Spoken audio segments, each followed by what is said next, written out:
আরো বড় কেলেঙ্কারিতে নাম জড়ালো এই নলহাটির প্রাক্তন তৃণমূল নেতার নকল থানা কাণ্ডে গ্রেপ্তার বীরভূমের বিভাস।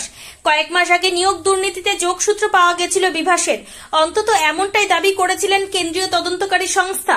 আর এই ঘটনায় কার্যত হইচই ফেলেছিল বীরভূমের প্রাক্তন তৃণমূল নেতা বিভাস অধিকারের বিরুদ্ধে। এবার আরো বড় কেলেঙ্কারিতে নাম জড়ালো এই প্রাক্তন তৃণমূল নেতার। জানা গেছে দিল্লি থেকে গ্রেপ্তার করা হয় বিভাস অধিকারীকে। অভিযোগ, international police and crime investigation bureau নামে অফিস খুলে জালিয়াতি করতেন বিভাসরা।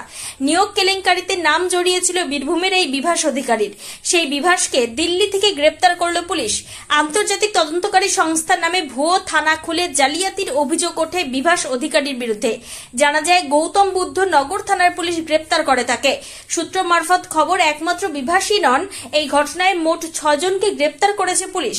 অভিযোগ, international police and crime investigation bureau নামে অফিস খুলে জালিয়াতি করতেন বিভাসরা।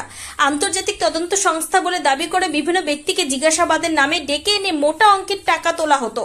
নয়ডায় অফিস খুলে দিনের পর দিন চলছিল এই প্রতারণা চক্রটি। সেই খবর জানাজানি হতেই পুলিশের তল্লাশিতে উদ্ধার হয় প্রচুর ভুয়ো নথি, পেন ড্রাইভ থেকে শুরু করে বিভিন্ন সরঞ্জাম। একাধিক আন্তর্জাতিক সংস্থার নামে তৈরি করা হয়েছিল সেই সব জাল নথি।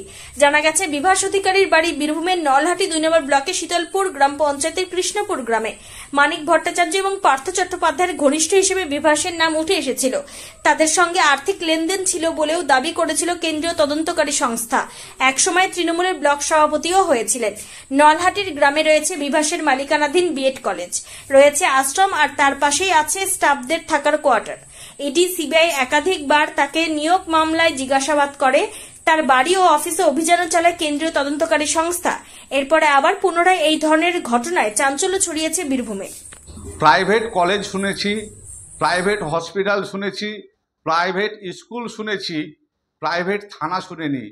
এই তৃণমূলের প্রাক্তন ব্লক সভাপতি বিভাস অধিকারী, হাসন বিধানসভা কেন্দ্রের লোহপুর ব্লকের প্রাক্তন সভাপতি, সে নাকি প্রাইভেট থানা খোলার অপরাধে তাকে আজকে গ্রেপ্তার করা হয়েছে।